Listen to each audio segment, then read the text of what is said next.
Halo teman-teman, halo semuanya, dan selamat pagi, siang, sore, malam. Jadi, alhamdulillah saya masih bisa mendeliver yang membawakan seri tutorial belajar.net mulai dari tahun 9 ini. Jadi kita sebelumnya sudah belajar mengenal delegate dan bentuk-bentuknya ya, kayak termasuk juga kemarin kita bahas gagasan-gagasan yang membentuk atau menjadi inspirasi menjadikan adanya link, ya, bukan link queue tapi link, language integrated query. So kita lanjutkan untuk episode kali ini, yaitu episode 8. Jadi kita nanti akan kenalan dulu ya dengan iterator, karena itu akan penting, itu akan menjadikan salah satu konsep yang belum tentu jadi inspirasi ya sebetulnya, tetapi iterator itu akan sangat memudah kita untuk membuat sesuatu yang lebih intuitif dari sisi kita fokus ke koleksi tapi lebih ringkas. Nanti seperti apa akan saya demokan. Dan kita akan bahas itu dasar-dasarnya evaluation ya. Jadi teman-teman akan tahu apa itu eager, apa itu lazy, oke? Sekarang kita masuk dulu. Nama saya Irawan Kusawadono. Kalau mau tahu tentang saya, ini ada videonya. Jadi kalau teman-teman masuk ke halaman depan channel ini, ada about me ya, tentang saya, ini videonya. Dan teman-teman nggak usah khawatir, kalau misalnya kepanjangan akan saya bikin versi singkatnya. Tapi itu tidak hanya teman-teman akan mengenal saya dan siapa saya sehari-harinya aktivitas seperti apa, tapi juga pemikiran-pemikiran saya bisa dibilang tidak hanya eh, membahas .NET dan Visual Studio, tapi secara umum software development di mata saya itu seperti apa gitu ya. Dan mungkin yang lain-lain, saya dulu pernah jadi Microsoft MVP. Mungkin kalau ada yang mau tanya ke saya MVP itu apa, bisa tulis di komen ini. Kalau banyak permintaan akan saya bikin video kalau teman-teman mau jadi Microsoft MVP ya. Tapi itu kalau banyak yang request. Kalau tidak ada yang request, saya tidak akan bahas itu. Karena itu tergantung dari requestnya atau permintaan teman-teman. Oke, nanti silakan lihat sendiri videonya. Nah, ini saya singgung lagi persyaratan awal pengetahuan dasar dibutuhkan, ada sedikit knowledge atau pengetahuan GitHub. Tentunya sudah terinstall Visual Studio atau Visual Studio Code ya. Ya, Visual Studio yang terinstall itu minimal versi 17.12.3. Karena versi 17.12.3 itu Visual Studio yang sudah ada update-nya .NET 9 yang terbaru. Ya, seperti yang sudah saya bahas sebelumnya. Kemudian juga Anda bisa sih sebenarnya memakai 17.13.0 seperti yang saya pakai. Apalagi kalau misalnya Anda mau memakai fasilitas, Anda bisa dapat GitHub Copilot Free yang sudah saya bahas juga di video sebelumnya. Yang kalau jalannya Anda develop pakai Linux dan macOS, tetap bisa memakai Visual Studio Code. Dan Visual Studio ini ada versi gratisnya yang namanya Community. Jadi kalau teman-teman hanya untuk mencoba materi-materi yang ada di tutorial ini, nggak perlu tuh Visual Studio yang profesional, enterprise, apalagi yang bajakan ya teman-teman. Saya sarankan tidak memakai Visual Studio yang bajakan karena ya hargailah hak cipta. Apalagi sekarang sudah ada versi gratis. Mungkin kalau teman-teman yang masih kuliah, kalau baru lulus ya seperti saya dulu juga pernah, saya jujur saya pernah pakai yang Spanyol atau bajakan ini. Tapi setelah itu saya memaksa diri saya, oke, saya nggak akan pakai yang itu. Bahkan dulu saya kembali ke command prompt di mana untuk compile saya manual. Tapi it's okay. Karena build tool-nya Visual Studio itu sejak 2010 itu gratis ya teman-teman. Apalagi sejak 2015 sudah ada versi community, 2015 atau 2017 ya, sudah ada versi community yang gratis. Nah, community ini sebetulnya kalau dulu namanya Visual Studio Profesional, jadi teman-teman mau bikin unitas dan lain-lain sudah oke. Ya, ini akan ada video sendiri untuk menjelaskan Kalau Visual Studio itu gratis dan .NET itu gratis. Ya, tunggu aja. Dengan demikian, video ini adalah video terakhir yang menjelaskan Visual Studio gratis apa enggak. Akan ada video sendiri, termasuk nanti juga seri-seri yang tidak hanya menjelaskan kenapa itu gratis, karena orang-orang itu seringkali tahunya Visual Studio itu mahal, .NET itu mahal, harus bayar. Enggak, sejak 2017 tidak, saya bisa yakinkan itu. Cuman ya kalau saran saya di tahun 2025 ini jangan pakai 2017, minimal makanya 2019 atau sekalian yang paling baru kalau mau pakai .NET 9 yaitu di 2022. Kita lanjutkan. Ini yang kita bahas di video sebelumnya. Ini salah, ini sebenarnya gagasan. Gagasan di video sebelumnya. Yaitu ada delegate, anonymous delegate, ya, lambda expression. Kemudian ada generic di dalam delegate. Kita tahu func-nya itu, signature-nya itu, delegate-nya itu T,U, ya kan, dan lain-lain ya.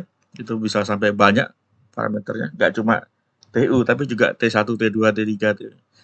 Pada umumnya sih kalau yang di signature-nya itu disebut T-result, karena yang generic parameternya yang terakhir itu adalah return value-nya si func. Jadi func itu adalah sesuatu operasi atau metode ya sebetulnya yang hanya didefinisikan signature-nya aja. Dan metode itu mengembalikan sesuatu sesuai dengan namanya, yaitu fungsi. Fungsi itu mengerjakan sesuatu, mengembalikan sesuatu. Beda dengan action. Kalau action itu mengerjakan sesuatu tapi tidak mengembalikan sesuatu. Jadi kembalinya void, dan kemarin juga sudah kita bahas. Kemudian ada auto property, ya, auto property itu yang property yang get set ya. Tapi nggak usah khawatir, itu backing variable sudah disediakan. Makanya teman-teman sih kalau mau gampangnya ya biasakan aja pakai auto properties, dan fitur auto properties ini sudah ada di Visual Studio kalau nggak salah sejak 2008. Visual Studio 2008 sudah ada, jadi teman-teman nggak usah khawatir ya. Get set itu udah get titik koma, set titik koma, udah. Biar compiler yang generate itu semua. Kemudian ada anonymous class ya. Jadi kalau misalnya gagasannya di video sebelumnya itu kita tahu kan kalau select kita bisa di SQL itu bisa cari tahu propertinya dulu baru tipenya apa di belakang. Jadi misalnya saya mau ngelihat data mahasiswa tapi nggak mau semua propertinya ya. Saya hanya mau ambil nama, alamat, sama tanggal lahir. Dan kita sudah sempat singgung kemarin itu. Jadi ada istilahnya pseudo syntax. Jadi si from sama select itu diterjemahkan ke dalam bentuk panggilan atau call, yaitu panggil delegate-nya. Yang nanti delegate itu adalah fungsi atau metode yang dijadikan parameter. Fungsi atau metode yang dijadikan ke parameter. Kenapa nggak saya sebutkan ini di video sebelumnya? Karena akan tampak lebih kelihatan pemakaiannya kalau kita ngelihat link. Oke? Akan tampak pemakaiannya dan lebih gampang bayanginnya kalau kita pakai link. Kemudian kita sudah mengenal virtual override ya di method properties dan intro singkat delegate. Nah, sebetulnya generic dalam delegate ini juga menarik karena covariance dan contravariance juga berlaku di delegate ini.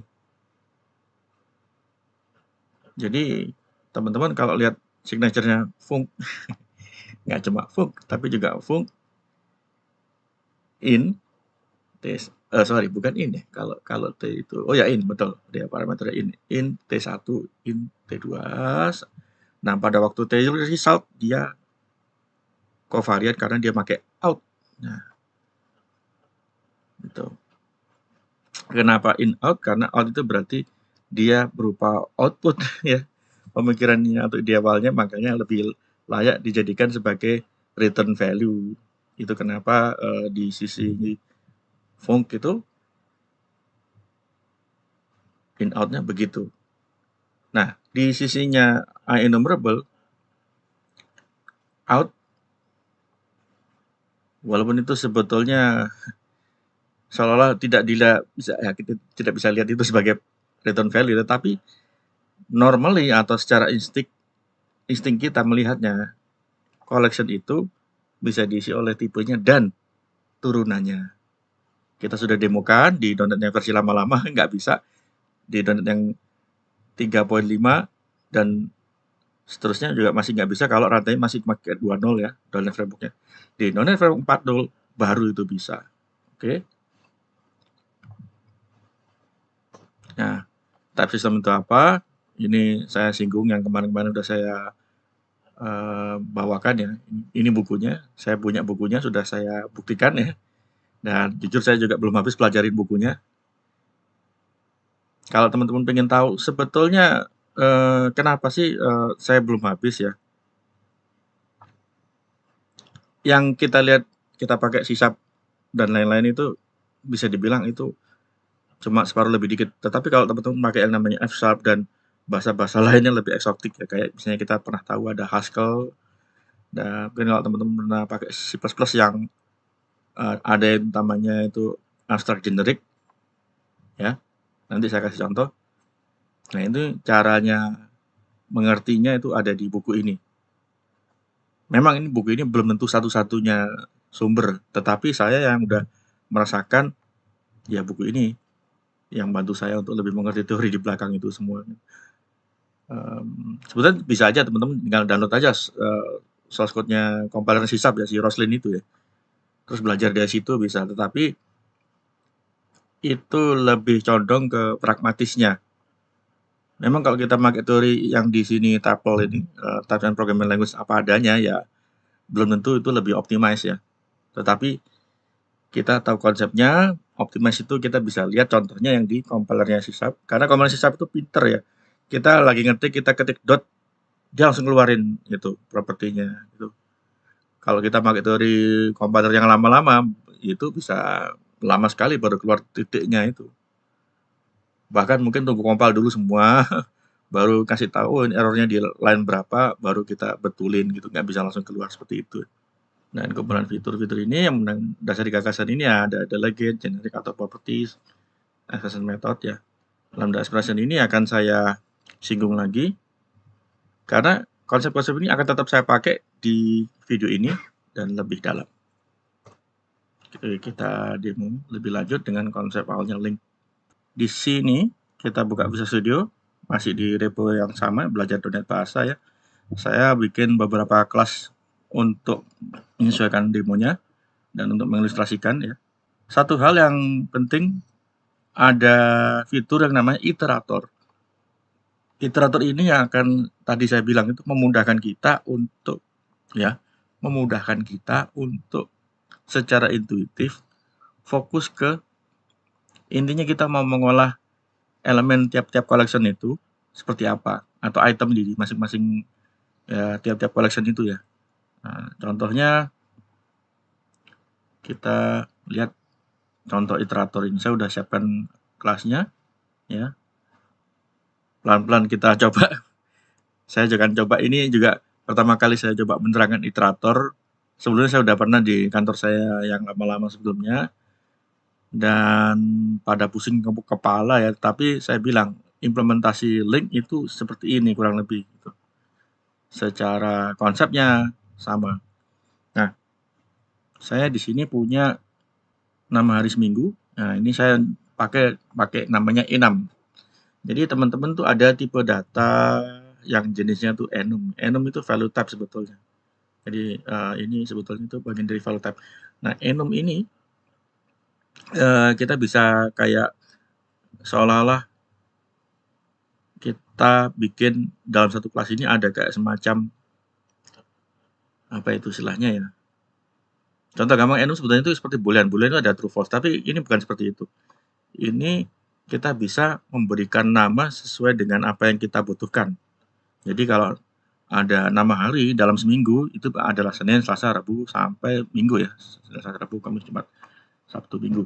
Nah, nanti enum ini bisa kita pakai sebagai penanda, dan kebetulan ini untuk mendemonstrasikan yield ya. Kita pertama kali bisa pakai Senin, Selasa, Rabu, selanjutnya kita putar-putar. Contohnya ada di itu tadi, contoh iteratur ya. Saya terangkan sedikit. Jadi iterator itu adalah suatu pattern atau suatu desain pattern yang akan mengembalikan kumpulan, tetapi pengembaliannya itu kita kembalikan fokusnya hanya di masing-masing itemnya dulu. Ya, dengan ini penandanya. Jadi ada yield, ya. Setelah itu return. Kita lihat di sini, saya di signature methodnya ya, enum nama hari ini, get-nya, saya kasih number of days. Kita mau intinya ingin tahu number of days-nya. Misalnya kalau kita kasih 30, dia akan mengembalikan nama-nama hari mulai dari hari pertama sampai hari yang ke-30. Ya mungkin ini kelihatannya konyol ya, tetapi ini saya buat begini untuk mendemokan kita bisa manfaatkan yield ini untuk contoh dulu yang sederhana. Jadi kita yield return ya. Yield return ini akan pakai loopnya for. Ada dua loop yang paling sering dipakai, ada for each. Kita juga bisa pakai loop yang lain ya, di C# seperti ada while true ya, dan ada apalagi ya waktu itu tuh while do, ada until kan nggak salah. Tapi nanti kita bisa lihat. Yang paling sering dipakai itu 3 itu, si for each sama while. Kalau kita pakai for, berarti kita harus ngasih tahu apa yang mau kita jadikan sebagai pengulangannya ya, seperti ini definisinya ada di sini, dan initial value-nya ya, kemudian kondisinya, terus ini stepping-nya atau dia mau nambah berapanya, gitu kurang lebihnya. Maka ini ada i++, itu i sama dengan i+1. Kita setelah loop ini, kita delete return. Nah ini saya pakai logic yang paling sederhana ya. Number of days-nya berapapun, dia akan mengembalikan nama hari. Ya, dia akan mengembalikan nama hari, di mana nama hari itu di indeks, bukan indeks sebetulnya, sorry, di counter keberapanya itu akan dimodulkan oleh length-nya si enumnya. Jadi saya nggak perlu pakai hardcode ya. Length-nya kalau saya 7 ya dia akan kasih 7. Kan kita pasti sudah tahu nama hari itu pasti 7. Tapi saya nggak akan kasih hardcode. Oke, kembali lagi ke sini dan kita return. Jadi kalau i-nya 0 di modulo ini 7, ya pasti 0. Jadi itu seolah-olah itu indeksnya itu atau counter itu mulai dari 0. Kalau dia 1 ya dia akan kembali 1. Nah, ini juga sebetulnya waktu saya bikin enum nama hari seminggu ini ada value-nya. Kalau kita hover ke sini default-nya 0, berikutnya ini 1, minggu ini 6 gitu. Jadi 0 sampai 6. Nah, makanya itu logiknya lumayan simpel ya teman-teman. Berkait dengan pemakaian yield return ini, sebetulnya selain yield return ada yield break. Tapi yield break itu konsepnya lumayan advance dan bisa dibilang jarang sekali dipakai di link. Mungkin ada konsekuensi tertentu yang bisa jadi saya juga ada yang miss ya, atau saya belum tahu ya. Tapi setahu saya sudah sering-sering lihat source code-nya si link, nggak ada itu yield break ya. Yang operasional khususnya kayak select, where, group by, order by, dan sebagainya tuh setahu saya nggak ada. Tapi mungkin saya ada miss karena saya terakhir kali lihat itu source code-nya di .NET versi 6. .NET Core yang 6. 60 bla bla bla itu. Si .NET-nya. Kalau yang versi 9 ini siapa tahu ada sesuatu yang berbeda. Nanti kita bisa explore bareng-bareng ya. Jadi ini kita yield return. Nah, kita jalankan di sini. Kemarin kan kita sudah sempat ini ya, bahas-bahas ini. Nanti saya akan push beberapa code. Yang ini akan saya hapus. Yang where ini. Jadi teman-teman saya harap untuk latihan sendiri. Oke, tapi ini saya komen dulu ya, karena saya nggak akan menjalankan ini. Di sini saya punya tipe data dan variabelnya nama hari dalam sebulan ya, sama dengan saya panggil kelasnya ya, dan metodenya. saya panggil metodenya, terus ini kelasnya langsung ditulis di sini, karena kelasnya ini statik. Ya. Jadi saya nggak perlu new gitu. Saya bisa aja ini waktu statik ini ada konstruktornya, tapi tidak boleh ada modifiernya ya. Jadi misalnya contoh iterator 6 hari, tidak boleh saya kasih public. Jadi dia waktu compile akan error. Nah ini, dia ngasih tahu kalau ini error. Akses modifier itu tidak boleh di static konstruktor. Oke. Dan saya sarankan jangan ada itunya ya teman-teman. Jangan ada default parameternya selain yang kosongan ya. Coba aja kita di sini misalnya mau param 1. Nah, langsung error itu dia. Must be parameterless, oke.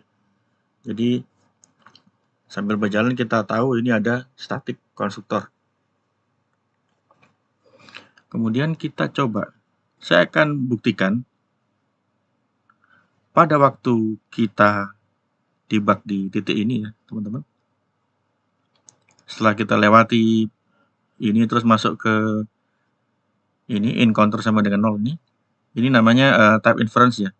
Jadi kalau kita var terus kita definisikan tipenya itu di sebelah evaluasi sebelah kanannya, nanti si nama di dalam sebelah ini akan mengikuti hasil kembaliannya si getEnum ini. getEnum ini mengembalikan enumerable atau kumpulan atau collection di mana tipenya enumerable yang dalamnya ada informasi generiknya, tipenya adalah nama hari seminggu. Jadi dalam 30 hari kita akan tahu nama hari seminggunya.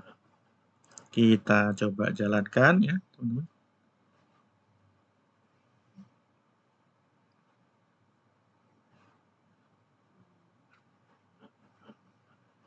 Nah, dia berhenti di sini ya. Contoh iterator nama hari, enum nama hari. Terus ini akan saya kasih breakpoint ya di contoh iterator ini. Saya ke sini gitu.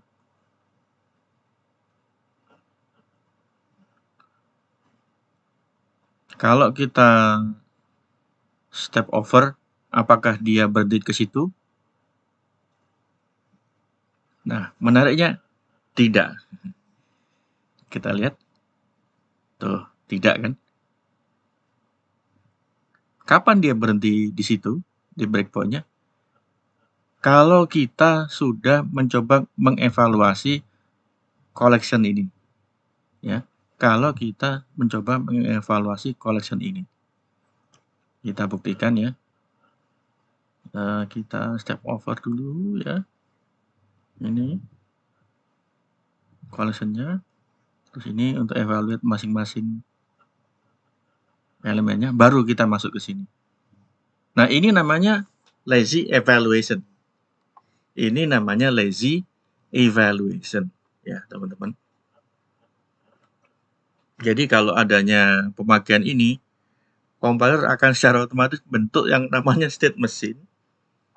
State machine itu ya seperti state machine nih kalau teman-teman di elektro atau di computer science ya. Tapi intinya adalah semacam graph atau grafik. Grafiknya bukan grafik kayak diagram bata, graph ya.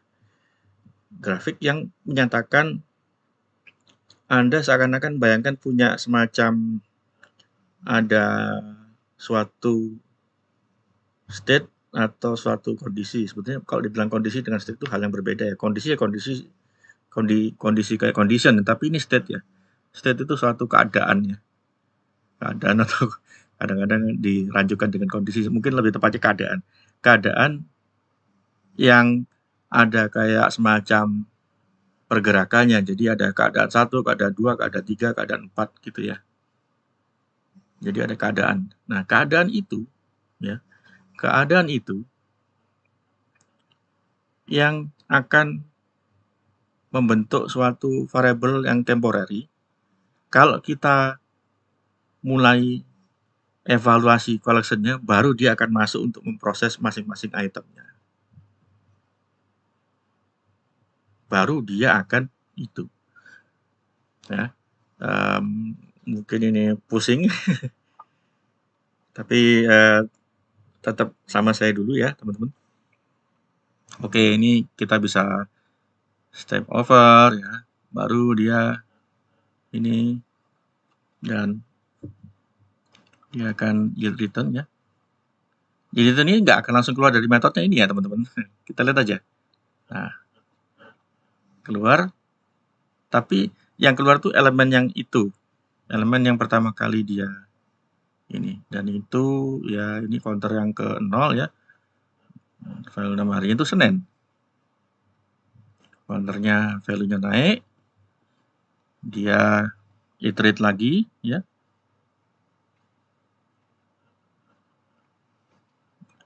Nah, bagusnya ya sambil saya iterate ini teman-teman ya, dia tidak kembali ke ini lagi. Sorry, mana tadi? Dia tidak kembali ke sini lagi. Jadi dia hanya evaluate satu kali, selanjutnya dia akan tahu, oh caranya dia untuk mengembalikan masing-masing item di dalam koleksinya itu ya seperti ini.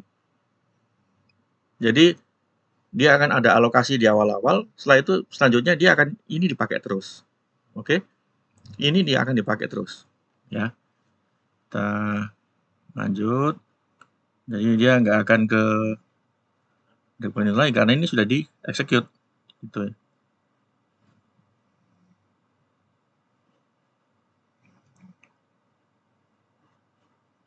Nah, ini menurut saya sangat-sangat membantu karena apa? Karena kalau teman-teman pakai link ya, ya implementasi seperti ini, selanjutnya lumayan akan lebih efisien karena kita tidak perlu mengevaluate ini lagi gitu.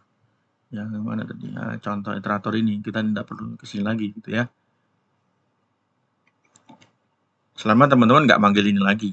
Jadi ini akan dipakai terus. Misalnya saya tambahkan logic di bawahnya, ya dia akan nggak ke situ lagi gitu.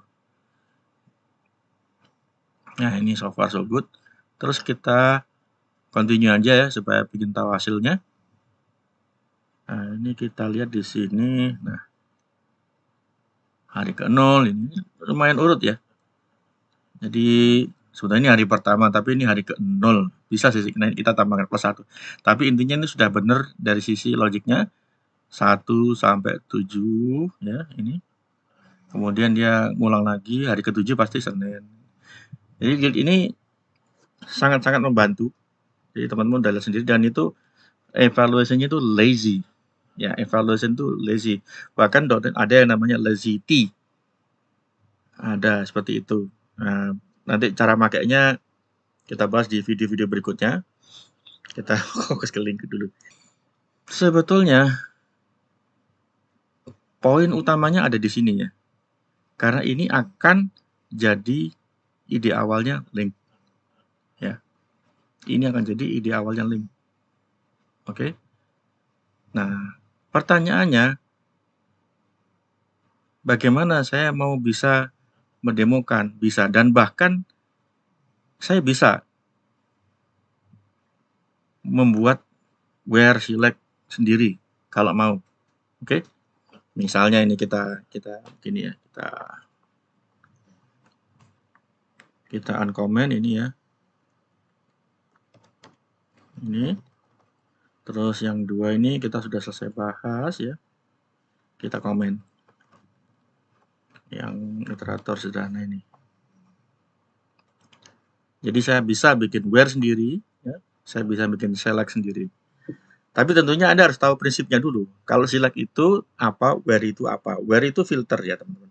Where itu filter di mana Anda masukkan suatu ekspresi ya seperti ini. Ekspresinya berupa suatu kondisi di mana saya mau cari proses yang makan memori dari sisi 64 bit ya. Itu lebih dari 1 giga atau bukan lebih ya, lebih dan sama dengan 1 giga. Jadi ya sebetulnya saya bisa 1024 kali 1024 kali 1024, tapi ya untuk memudahkan teman-teman sekaligus saya mau mendemokan ini digit grouping ini, saya pakai ini. Oke. Daripada saya menjalankan begini, ini sebenarnya ada kondisi kan, kalau lebih dari ini maka ditambahkan gitu. Nah, ini ada saya versi yang lebih mudahnya. Teknologi atau fitur-fitur di balik ini tuh ada kombinasi yang namanya Anda bikin implementasi atau code-nya atau logiknya dengan memakai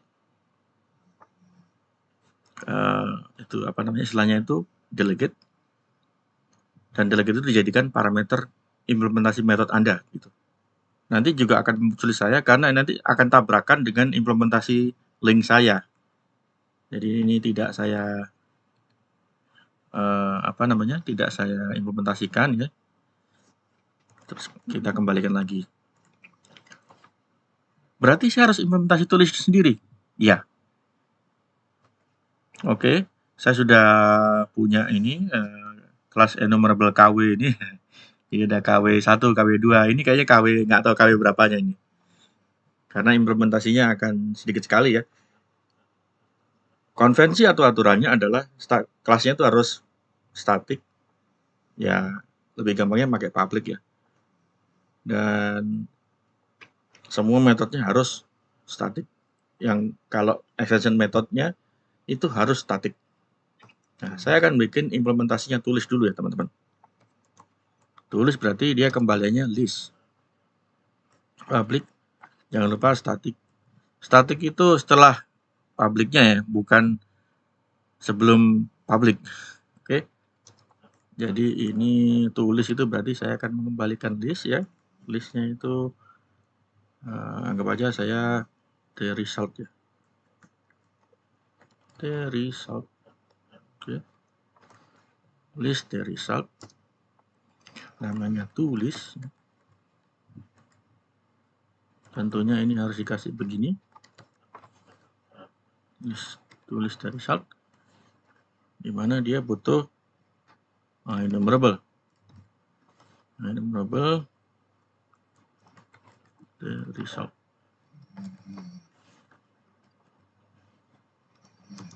Data, saya kasih gini aja. Public, static, ini result bla bla bla. Ini dia error karena kita belum kasih tahu ini return value-nya. Kita implementasi sekarang. Jadi data yang ada ini saya for each, karena enumerable hanya bisa di for each ya teman-teman, nggak ada indexernya gitu. Makanya ini item in data. Kita sediakan variabel untuk nampung kembaliannya. List the result ya. Saya juga bisa sih sebetulnya kalau sudah tahu tipenya di sebelah kiri ya, saya tinggal begini ya juga bisa ya teman-teman. Saya pakai fiturnya donat berapa ini? 6 ke atas ini ya. New. Ya, tipenya new. Kita panggil konstruktornya, tipenya ini. Nah, setiap kali kita item, ya otomatis kita tambahkan result list .add ya item. Dan ini tipe datanya item itu mengalir ya teman-teman. Jadi kalau kita sudah tahu tipenya ini, ya dia juga akan generiknya ini dari result. Oke. Ini generiknya ini dari result. Add item. Kemudian kita return result list. Nah, di sini kita nggak bisa pakai yield return karena kalau yield return berarti ini signature-nya ini harus kembaliannya enumerable.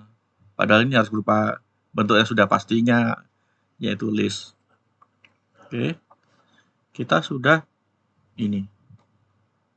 Nah, kita udah define ini. Sekarang saya mau hapus namespace atau using yang membuat dia bisa mengenali key. Oke. Ini adanya di system.link. Ya. Cuma sayangnya di sini dimasukkan secara otomatis.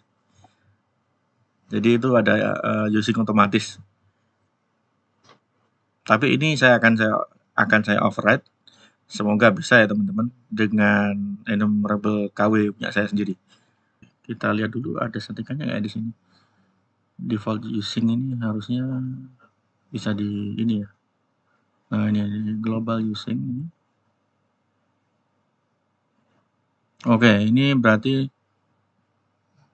di sini kan ada implicit using ya. Kalau gitu implicit usingnya nih saya mau disable aja biar nggak pakai yang punyanya .NET punya. Oke, tadi itu yang properti itu saya tutup ya. Dan ini mau saya remark. Ctrl KC. Nah, ini pasti ada error. Bagus kalau ada error. Berarti dia sudah nggak pakai itu lagi. Nah, ini dia. Type namespace-nya ini. Oke, ini konsolnya nggak ada ya. Setelah sini konsol itu using system. Nah, ini kita lihat di sini. Kalau saya isi sistem, ya dia akan hilang. Kemudian apa lagi ini? List, oke. List itu ada di system.collection.generate.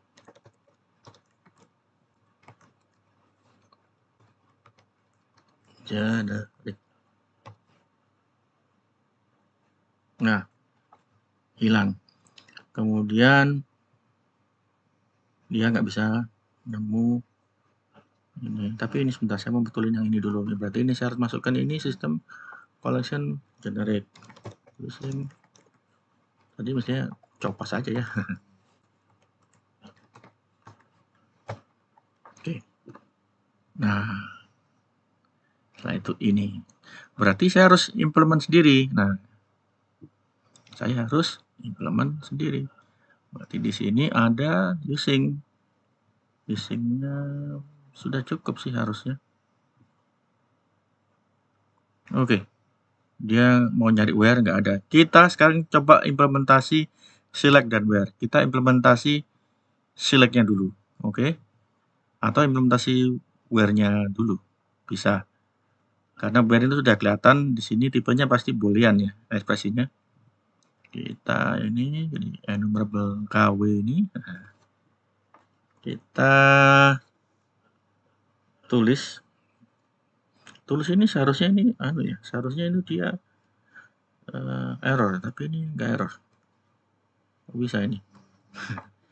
Oke, kita jadikan tulisnya itu extension method dengan kita nambah this di parameter pertama. Nah, ini extension method. Jadi kita kalau balik lagi ke sini ya. Contoh itu adalah extension method. Saya misalnya punya list. Ini list integer ya. List integer sama dengan ini sekedar contoh aja, teman-teman. Oke. Terus ini saya tulis. Nah, tulisnya ini akan ke implementasi yang saya punya ya, teman-teman. Kita coba. Nah, tulis ini benar nggak ke saya? Gitu. Nah, ini ke saya kan, setelah saya tambahkan di sini. Oke, sudah saya sudah buktikan ini. Sekarang kita coba implementasi select. Nah, select itu adalah mapping. Mapping, ya gimana ya ilustrasinya itu. Ya, langsung aja saya gambar di sini. Map atau mapping atau projection. Ada yang bilang projection dari A ke B gitu. Di mana A itu semua propertinya ada, B-nya itu sebagian dari propertinya A atau semuanya. Jadi nggak harus bagian aja gitu, bisa semuanya. Oke, kita select ini ya. Saya misalnya punya gambar, biasanya kelas itu ini ya, rectangle yang ada rambutnya ini.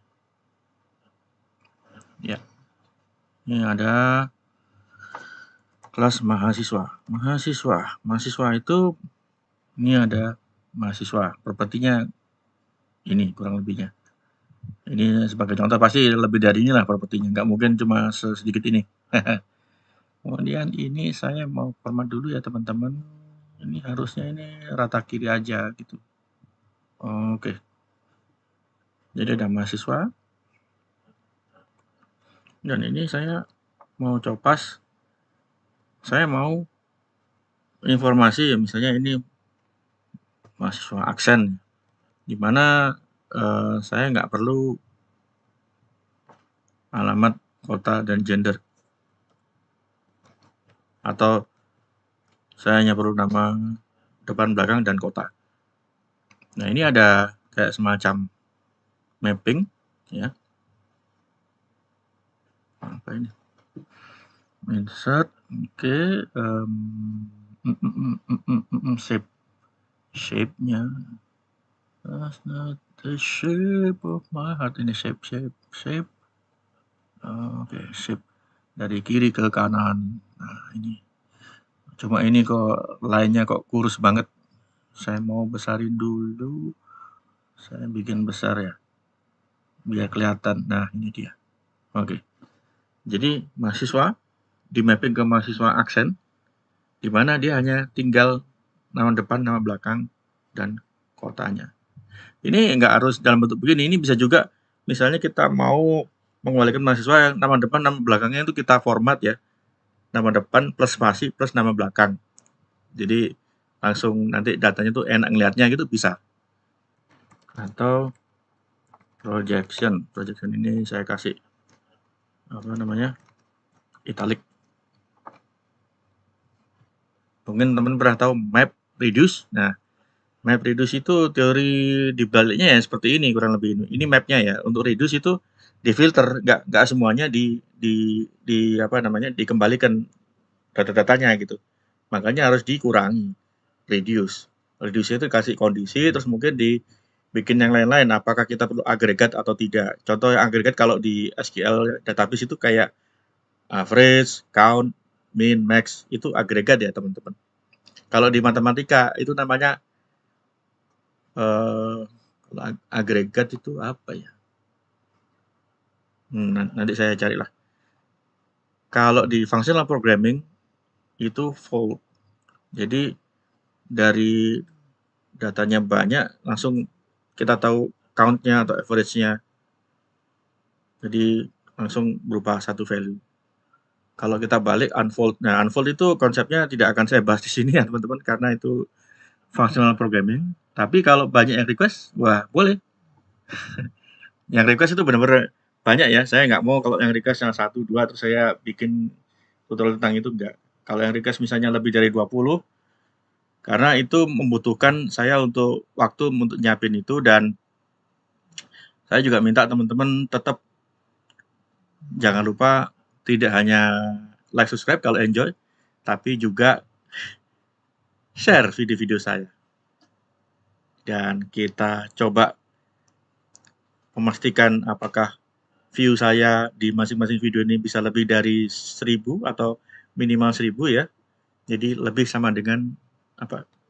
Sama dengan atau lebih besar dari 1000, plus subscribernya kita menuju ke 500. Ini sudah alhamdulillah sudah 100.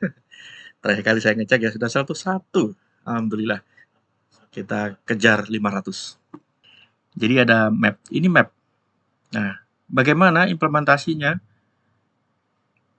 Ya, tentunya logic mapping ini dalam bentuk yaitu namanya expression, yang sebetulnya itu kalau dipecah lagi itu logic ini atau expression ini kan mengembalikan tipe baru yang propertinya cuma 3 ini, atau misalnya tipe baru yang ada namanya digabung jadi satu, nama depan plus spasi plus nama belakang. Kita bisa, saya kemarin udah demoin pakai caranya anonymous class ya, yang on the fly ya, seperti itu. Sekarang kita demoin lagi. Oke, ini saya sambil mau betulin ini nih. Nah, kita mau implementasi select. Kita select. Kalau select kita implementasinya bentuknya seperti ini. Ini sudah saya siapkan ya, daripada nunggu saya ngetik kelamaan. Ya, ini adalah select ya. Dan ini sangat sederhana ya teman-teman. Select itu berarti mapping dari A ke B, ya. Ini A-nya, ini B-nya. Dan ini tidak hanya butuh datanya, tetapi juga butuh apa yang mau di mapping. Di mapping ini biasanya selektor atau proyektor, tapi ini karena metodenya select ya, saya kasih ini selektor. Dan selektor ini mengembalikan kumpulan yang tidak sama. Makanya dia parameternya ini enumerable-nya T, dia mengembalikan enumerable U. Parameter atau inputnya dan outputnya tidak sama. Nah, supaya ini select ini applicable ya, atau dia secara umum itu bisa langsung dipanggil ya. Makanya ini jadikan extension method. Nah, extension method tinggal dikasih this. Oke. Nah, kita lihat di sini masih error nggak? Masih, karena kita belum define where-nya. Kita coba, kalau misalnya where-nya kita hapus ya, atau ini saya cut dulu. Nah, ada error kan? Berarti kita sudah selesai define ini, select. Oke. Nggak apa-apa, kita adakan lagi itu where-nya dan error lagi. Sekarang kita implementasi yang where-nya. Where-nya itu berarti butuh fungsi yang dijadikan parameter, di mana fungsi ini pengembaliannya udah jelas ya, boolean. Oke. Jadi masing-masing itemnya, kalau select ini dia mengembalikan tipe data yang sudah di mapping ya. Ini kembaliannya U kan. Nah, tipenya ini si ini kembaliannya dia U ya. Kalau where itu kembaliannya boolean. Kita bikin atau saya copas saja. Biar nggak perlu capek-capek ngetik. Oke, dan biar cepat. Ini where ya. Where ini bool ya teman-teman. Ini ya, ini extension method, biarkan aja. Kemudian ini tipenya juga bool. Nah, ini dia ada error, bukan warning lagi, ini error. Karena di sini definisinya T, bool, di sini masih U. Kalau select itu tipenya beda. Kalau where dia cuma filter doang. Ya. Jadi tipenya tetap harus sama. Makanya ini bukan U lagi, tapi ini T. T-nya ini akan ngalir sesuai dengan ini. Ini masih error karena nggak ada implementasi sama sekali. Kita tambahkan. Nah, saya for each seperti yang di atas. Value-nya diganti data lah pastinya. Nah, oke. Not all code pass return value. Ya, nggak ada return-nya. Kita akan pakai yield return. Ya, kita akan pakai yield return. Nah, oh ya, ini kita ganti aja ya. Kalau ini where ya, berarti ini bukan selektor. Ini filter. Kita kasih nama filter. Nama delegate untuk parameternya ya. Yield return. Kalau kita filter doang pasti ini error. Filter ini item. Ini error karena dia kembaliannya boolean ini. Nggak bisa di-convert ke T. Nah, filter itu adalah berarti pengecekan. Kalau dia oke, true, maka dia return. Berarti kita harus ubah lagi code-nya. Jadi itu ya teman-teman proses berpikirnya. Kita kasih if ya. If kalau filternya item ini true, maka baru dia yield return. Nah, yield returnnya ini bukan yield returnnya filter lagi ya, sudah kepanggil di if-nya. Langsung aja datanya. Kan jadinya sudah di filter.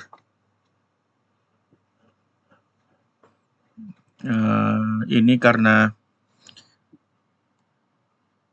parameter berikutnya ini sudah ada tipenya, bukan berupa generic lagi, maka di signature-nya ini bool ini kita hapus. Nah, jadi seperti ini ya teman-teman.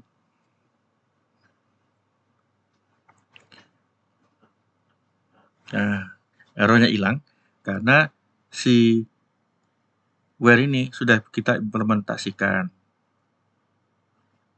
Oke. Dan kita juga implementasikan dengan yield return. Teman-teman bisa lihat ya, betapa bagi saya ini powerful ya. Dan intention atau maksudnya kita seperti apa itu lebih kelihatan ya teman-teman. Dengan pattern ini, iterator ini. Kita coba debug. Benar nggak? Oke. Kita debug. Jadi saya sudah bisa menggantikan implementasi bawaannya si sistem link ini gitu. Tapi ya sebetulnya ini tidak sederhana ini, ada pengecekan dan optimasi lain di balik ini. Ya tentunya tidak akan saya bahas sekarang. Oke. Ya ini begini ya. Sebetulnya untuk mengilustrasikan ini nanti akan rancu karena ini ada di satu baris ya. Kita akan pisahkan ini menjadi tipe data sendiri ya. Tampung ke variabel dulu, baru ke tulis ya. Jadi ini ada var anggap aja ini saya pakai tipenya link result ya, sama dengan ini saya cut paste ya di situ ya. Dia kan tipenya enumerable ya, tipenya enumerable di mana T-nya itu proses ya, karena saya di select-nya saya tidak ngapa-ngapain. Oke, terus ini saya ganti dengan link result untuk sekedar menunjukkan lagi kalau waktu kita selesai jalankan yang ini itu tidak akan dieksekut. Begitu kita tulis baru dia akan execute. Oke. Kita jalankan ini.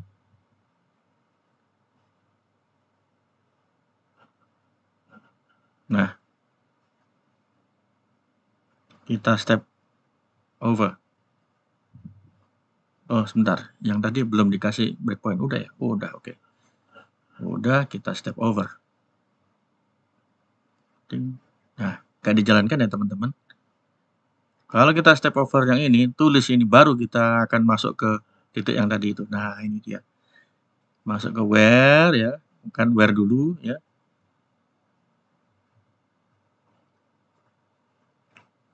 Ini. Filternya adalah ini. Dimana filternya itu kita definisikan apakah prog ini lebih besar atau sama dengan 1 miliar atau 1 giga kurang lebihnya. Nah, kita lihat di sini item yang pertama yang dia proses adalah apa ini? Mana working set-nya 64. Oke, saya kasih sedikit bantuan lewat debug ya. Jadi di sini saya kasih watch ya, item.workingset. Oh, udah ada.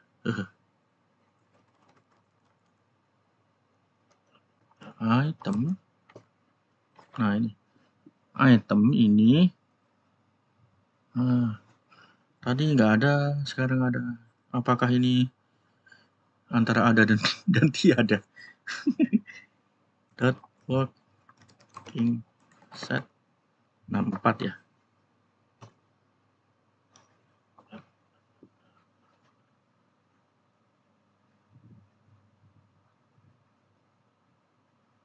Wah, ini aneh. Coba saya item aja. Mungkin karena itu generik kali ya. Item dia tipenya ini, terus saya ke working set 64-nya ya. Ini terus ini saya jadiin watch, watch. Jadi akan selalu nongol. Nah, ini dia.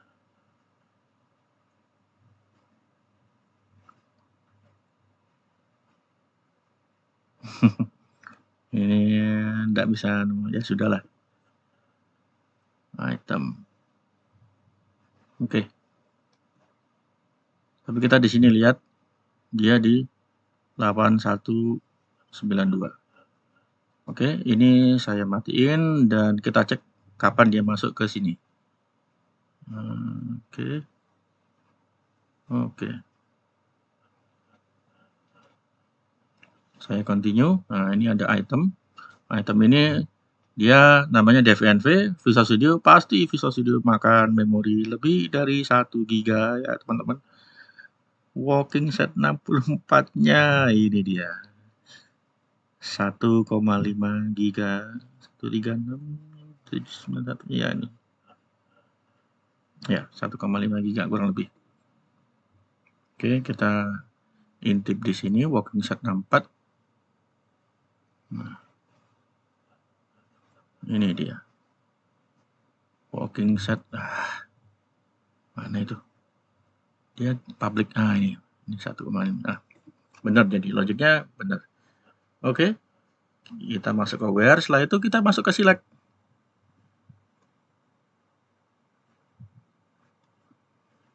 Dan ini nggak ada apa-apa. Oh ya, saya belum mencetaknya. Sekarang kita cetak ini outputnya. Last process ya. Kita for each item in last process. Last processes. Kita cetak. Console write line ya. Proses-proses ini mana aja yang bikin masalah memori yang makan banyak. Oke. Dulu. Oke. Tulis ini. Oke. Kita lihat. Nah, ada dua ini kebetulan. DevNV sama Camtasia. Jadi itu ya teman-teman. Saya sudah bisa bikin select dan where sendiri. Ya. Dan tidak perlu takut sama link. Tapi Anda harus tahu konsepnya. Jadi ide-idenya itu seperti itu. Nah, sekarang saya mau demokan misalnya. Saya ini mau langsung select progname-nya aja. Bisa. Kalau selectnya cuma satu properti ya bisa langsung begini ya teman-teman. Proses name. Ya. Dengan begitu yang item ini pasti jadi kumpulan string kan. Ya, saya nggak perlu dot proses name lagi. Oke, ini nggak usah. Oh, ini saya harus pakai variable lain. Var. Jadi ini karena tipenya sudah beda ya teman-teman. Nah, jadi tinggal kumpulan nama-namanya doang. Oke. Ya, what is itu ya, itu what is itu. Oke. Dan kita lihat ada dua nih. Tetap sama. Sekarang selectnya saya mau pakai anonymous class. Nah, ini ada progname. Ada progname. Saya bisa pakai sintaks seperti ini ya teman-teman. New ya. Process name ya, harus dikasih nama ya propertinya. Sama dengan itu. Terus saya juga mau lihat memorinya berapa dia makannya. Working set. Working set dalam bentuk 64 bit ya. Sama dengan proc dot working set 64 bit. Working set 64. Jangan lupa kurung awal tutup. Nah, ini adalah anonymous class ya, teman-teman. Jadi kalau saya mau cetak informasi yang ada di sini, ya ini namanya mungkin sudah bukan names lagi ya. Saya ganti, saya tadi ketikkan Ctrl RR untuk rename. Last proses customize atau kita lihat kalau kita dot di sini, nah ini ada proses name ya teman-teman. Proses name kita plus. Tapi kalau mau lebih canggih lagi pakai itu yang string interpolation itu. Tanda dolar ya. Nah, ini kenapa kok begini langsung terus ini begini ya. Tutup. Ya. Name sama dengan ini, koma working set sama dengan item.working set 4.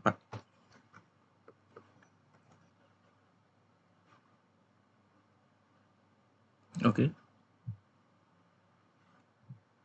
Ini saya disable dulu ya teman-teman, biar kita nggak perlu berhenti. Ya, kita lihat di sini. Nah, ini working setnya dia segini. Kalau Camtasia working setnya segini. Ini bisa kita format, tapi ya kita bahas nanti di video lain ya. Kayak itu ya. Kalau di konsepnya dulu ada Oxford itu bilang itu picture.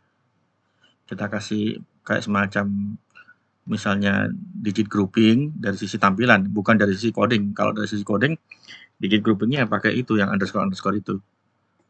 Oke. Nah, misalnya saya mau nyoba pakai yang ini, mahasiswa yang udah saya bikin ini. Dan sekaligus kita coba pemakaian konstanta. Oke. Kita sudah bahas yang ini, pakai yang existing yang minggu lalu. Sekarang kita ini list. Kita mau bikin list dari mahasiswa. Ya. List MHS sama dengan new.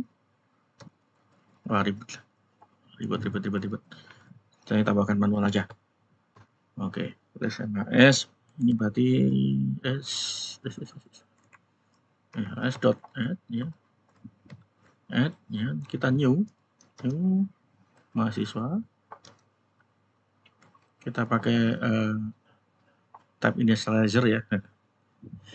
Jadi sintaksnya ini, kalau ini anonymous, kalau ini yang sudah ada kelasnya atau tiap type-nya apa gitu. Nama depan, ya. Karyawan. Kita klik koma ya. Nanti ada yang belum kita isi. Terus ini kota. Nah, ini kita akan manfaatkan enum-nya, yaitu konstanta nama kota. Konstanta nama kota dot saya di Jakarta. Kemudian kita lihat tanggal lahir. Kita isi new date time ya. Sekarang daripada ini jadi panjang ke samping, kita ginikan, Ctrl KD, nah kelihatan. Kemudian ini list add ini saya tambah beberapa lagi ya teman-teman. Yang ini kita bisa dot, kita lihat ada apa aja. Bandung, Jakarta, Semarang, ini di Jogja gitu. Saya mau coba filter ya teman-teman. Var saya mau cari ya mahasiswa yang lahirnya di tahun 78. MHS lahir tahun 78. Cuma ada satu ya, udah 75 aja deh. Jadi ini saya from ya. Saya kasih nama MHS yang itemnya in list MHS ya. Jadi ini saya where juga where MHS dot tanggal lahir ya dot year, harus ini ada year.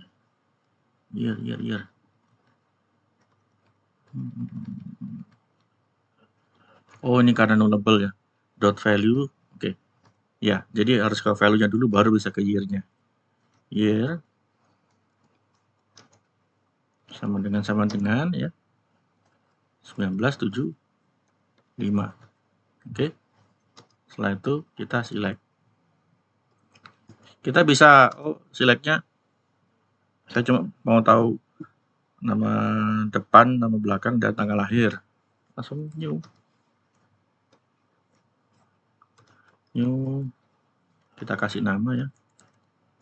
Nama depan sama dengan ya MHS dot nama depan.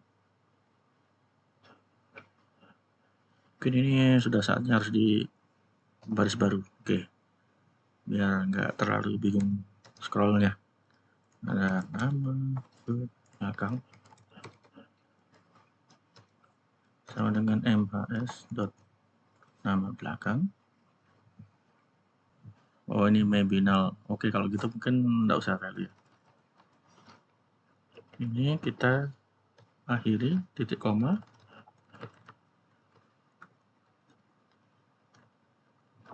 Ini apa ini maksudnya tanggal lahir ya? Oh, ini ada warning. Ini CS 8629 ini warning. Kita lihat di sini errornya. Ya, ini kuning-kuning ya, ini warning. Kalau mau betulin ini bisa sebetulnya. Ya. Kita mau cek dulu nih.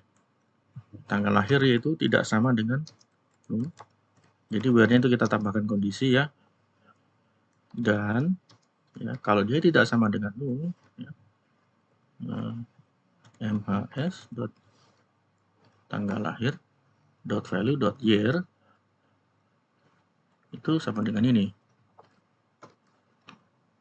Nah, ini baru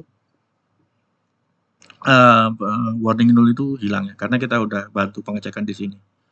Jadi juga itu salah satu tips untuk memastikan code kita itu benar. Jadi null labelnya di enable ya, seperti ini. Null labelnya enable dan nanti compiler akan otomatis ngecek semua kemungkinan pemakaian null yang tidak dicek. Nah, terus dikasih warning. Oke. Sekarang yang ini kita coba bikin gini juga ya. Kita format Ctrl KD. Jadi waktu dia select new kelihatan begini di ganti baris, nggak langsung ke samping semua. Ini akan mengembalikan enumerable ya. Ini adalah enumerable di mana T-nya itu tipenya adalah anonymous yang ada properti nama depan, nama belakang sama tanggal lahir. Nah, ini baru bisa kita olah. Misalnya apa? Karena ini kita nggak tahu tipenya apa ya teman-teman, kita bisa tetap pakai var list mhs tahun 75.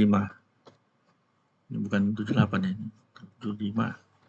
Ya, itu yang var yang di atas bisa kita teruskan ya teman-teman. Jadi ini si mhs ini dot tulis dan bisa kita teruskan lagi, kita pakai untuk kita coba cetak elemennya.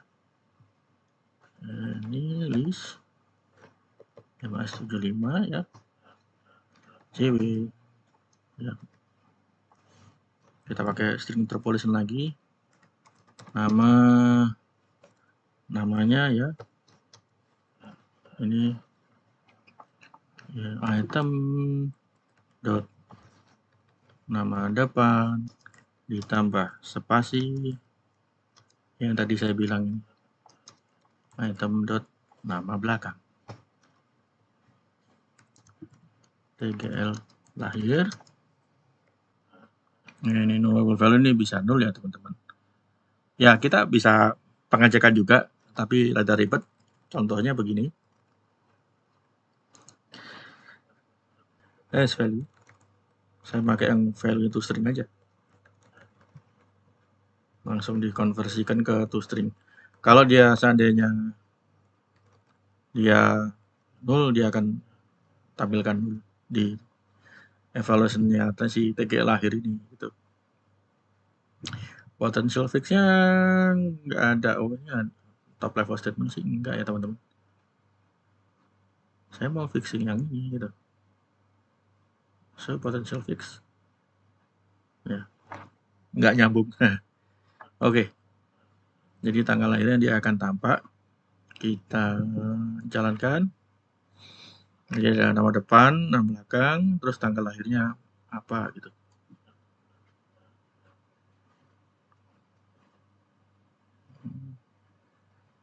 Oh, berhenti. And unrepresentable date time. Nah, ini apa lagi nih? Seru ya teman-teman, ini langsung ke source code-nya si datetime. Hmm, oke, oke. Saya tahu nih cara ngatasinya. Jadi sebelum ini dilempar ke sini, nah ini teman-teman ini ada lihat ini source code-nya si datetime, ya datetime-nya si .NET Core ini ada di sini nih, langsung. Oke, ini itu ribet ya. Sejak pakai nullable ini ribet. Ya itu akan ada satu video topik sendiri ya teman-teman.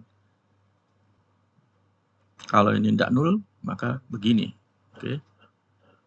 Ada lagi fiturnya sisap ya.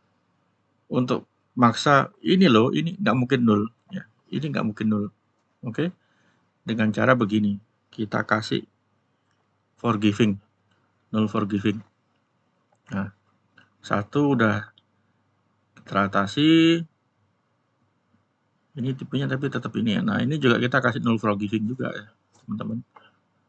Nah, ini dia. Nah, null forgiving baru kita bisa toString.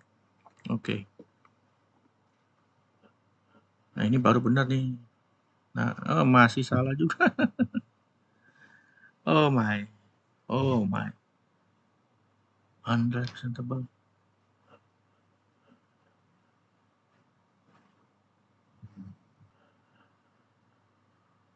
Nah, ini nggak ketahuan ininya ya.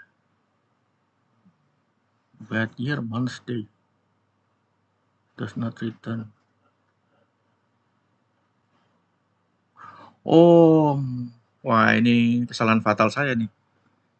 Urut-urutannya adalah, maaf ya teman-teman, tahunnya dulu, baru tanggalnya, bulan tanggalnya. Ini juga, ya. Tapi harusnya itu dia lebih friendly lagi ya. Harusnya. Ini 1978. Saya samakan aja ya, bulan sama tanggalnya. Baru benar nih, baru ini. Jadi ya, ini salah satu contoh ada error adanya pas waktu kita jalanin. Nggak kelihatan pas waktu kita define. Oke. Ya, jadi ini tanggal lahirnya dia begini, Budi Susilo ini. Jadi dia hanya tampilkan mahasiswa yang ada propertinya ini hanya nama dan tanggal lahir saja ya. Nama depan belakang, tanggal lahir, dan kita tampilkan yang tahun 75 ya, berdasarkan kondisi yang ada di filternya ini ya teman-teman. Oke, jadi saya sudah membuktikan select sama where. Kita sudah select sama where. Selain itu ada lagi ya teman-teman. Nggak cuma select where, ada order by, ada group by. Nah, kita lihat di dokumentasinya, dokumentasi link di sisap ya. Ini kebetulan select sama where itu yang paling sederhana. Kalau group by itu kompleksnya luar biasa ya teman-teman. Jadi saya nggak akan bahas lebih detail group by, order by, dan selanjutnya. Intinya kalau order by itu dia sorting, ya, diurutkan.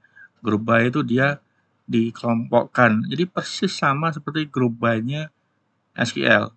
Tapi masih ada bedanya sedikit ya teman-teman. Kalau group by-nya SQL itu kita nggak bisa tahu, ya. Sekali lagi kita nggak bisa tahu mana yang kita jadikan acuan untuk pengelompokannya. Jadi yang di grup oleh apanya kita susah melihatnya. Kalau di sisap ini bisa. Jadi kita lihat di sini ini ada ya filter itu where ya. Dari datanya segini jadi cuma tinggal A semua. Ini filter. Kemudian ada projection. Ini select atau map ya. Ini set operation ya. Set operation contohnya misalnya kita mau distinct itu misalnya kalau ada misalnya array-nya integer ada 1, 1, 1, 2, 3, 4. Kita mau 1, 2, 3, 4. Nah, itu distinct. Sama seperti database konsepnya. Ini ada distinct. Kemudian ada union. Ada accept by ya. Intersect atau intersect by.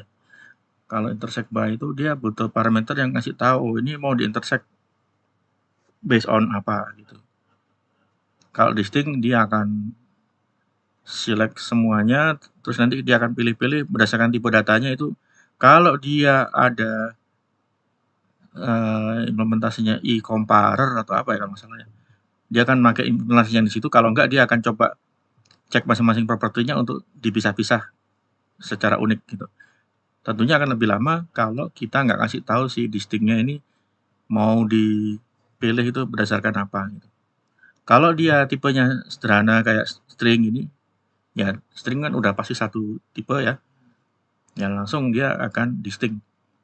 Jadi kayak seperti ini nih. Dia akan ngeluarin semuanya karena ini kata-kata unik-unik semua ya. Kalau distinct ini with brown first jump over the lazy. Oh, D-nya ada 2. Jadi D-nya akan cuma keluar 1 di sini. Benar. Group by. Kita mau grouping ya. Kalau di sini kelihatan, misalnya kalau bentuk datanya A, B, C, A, B, A, B, C, B, A, C. Setelah di grup ada grup pertama isinya AAA, grupnya kedua BB, grupnya ketiga CC. Kalau teman-teman lihat polanya atau pattern seperti ini, tentunya secara instinktif mirip-mirip apa teman-teman? Dictionary. Dictionary itu ada key value ya, di mana key-nya apa ya. Misalnya ini key-nya adalah A, nanti value-nya itu ya kumpulannya dari A ya. Di mana nanti value-nya pasti bentuknya adalah collection. Bukan sembarang tipe lagi ya. Nggak cuma key value sederhana, jadi value-nya itu bentuknya collection kumpulan. Seperti ini adalah key-nya itu nanti kita bisa definisikan sebagai apa, dan nanti value-nya itu kumpulan ya teman-teman. Kumpulan itu melekat kayak pasangan gitu, key value. Itu kenapa implementasinya grouping di link ini, bayanginnya ya kalau mau lebih gampang ya, pakai dictionary. Jadi ada key value-nya teman-teman. Dan didefinisikan oleh interface yang namanya iGrouping kalau nggak salah. Itu bisa lihat di detailnya. Nah ini dia iGrouping integer equally ini numbers dot group by ini kita bisa pakai bantuan var. Kalau kita bingung nanti tipenya apa, bisa. Tapi tentunya sayang sekali pembahasan di group by dan order by ini, kalau short ini order by juga ada query comprehension-nya atau pseudo sintaksnya teman-teman ya. Ya bisa ini order by, tapi ini order by. Kita akan bahas group by, order by di video berikutnya. Oke? Karena ini semakin menarik, semakin panas, teman-teman jangan bosan-bosan sampai ngikuti lama ya. Tapi minimal kita udah tahu prinsip dasarnya. Dan mau nggak mau tetap harus tahu teori di belakangnya group by, order by, terutama group by. Karena group by-nya yang di link ini ya, sekali lagi, saya ulang lagi ya, itu tampilannya berbeda dengan tampilan group by-nya yang di database gitu. Tapi sebetulnya teori belakangnya itu sama. Ya. Teori belakangnya itu sama. Nanti di video berikutnya saya juga akan bahas join ya. Tentunya database itu ada join, masa link nggak ada join nih? Harus ada. Joinnya juga kita bisa langsung tulis di sini dalam bentuk pseudo sintaks ya teman-teman. Bisa. Ya, di sini kita lihat ada join ya. Join itu ada join biasa, ada inner join. Sepertinya ini ada outer join deh setahu saya. Seingat saya. Ini juga dalam join ini kita bisa define anonymous class ya. Sama dengannya itu harus keyword equals gini. Sama dengannya pakai equals new, kita define propertinya. Propertinya nih sebisa mungkin harus sama ya. Kalau nggak pasti error ini. Saya jadi juga semangat dan sedikit banyak ini membantu saya untuk memastikan kalau saya teorinya jangan sampai salah ya. Karena saya selalu bilang saya interview orang-orang, tapi saya juga harus tanggung jawab ke diri saya sendiri. Nah, itu kenapa video ini juga berguna buat saya. Oke, kita sudah menyentuh dalamannya link ya. Kita coba implementasi select sama where sendiri. Ya teman-teman kalau mau nyoba silahkan coba implementasi order by, group by sendiri gitu. Nanti bisa bandingkan dengan implementasi aslinya yang di source code-nya linknya. Tapi saya sarankan teman-teman coba dulu. Saya sudah kasih clue ya, kalau teman-teman mau bikin yang namanya group by, itu konsepnya Anda bayangannya seperti dictionary. Tapi tentunya itu adalah PR ya, kalau teman-teman mau jalankan atau mau coba silakan. Saya yakin itu pasti akan sangat-sangat berguna buat teman-teman ya. Karena nggak cuma sekedar pakai ya, tapi benar-benar tahu tidak hanya teori di belakangnya, tapi juga penerapan dan intuisi kenapa kok bentuknya seperti itu. Sekali lagi saya mohon maaf ya, tadi saya salah nulis format sintaks tanggalnya, ini harusnya tahun, bulan, tanggal, bukan tanggal, bulan, tahun ya, makanya waktu compile to error langsung keluar source code-nya ini. Datemnya ini datemnya .NET Core. Ya kalau saya sempat, 3 itu semoga bisa tercover di satu video ya.